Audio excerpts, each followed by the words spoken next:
السلام عليكم. النهارده هنعمل كاسات البطاطا. وقبل ما نبتدي نسمي بسم الله الرحمن الرحيم ونصلي على رسول الله.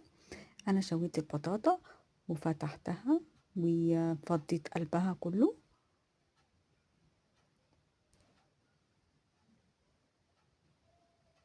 وحطيت عليه قرفة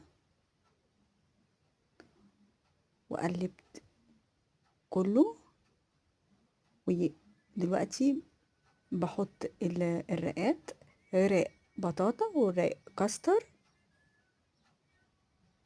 ومرة تانية بطاطا وكاستر،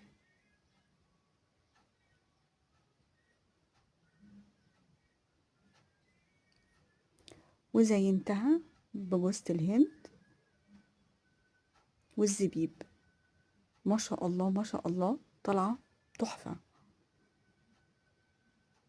التزيين اختياري. لو عجبتكم لايك وشير وقلب ودعوة حلوة. ما تنسوش تشتركوا معايا على قناتي عشان يوصل لكم كل جديد، واستنوا الحلقة الجاية. ما شاء الله البطاطا حكاية. اعتمدوا البطاطا في رمضان، سهلة وسريعة وبسيطة. ربنا يحسن ما بين ايدينا. سلام عليكم.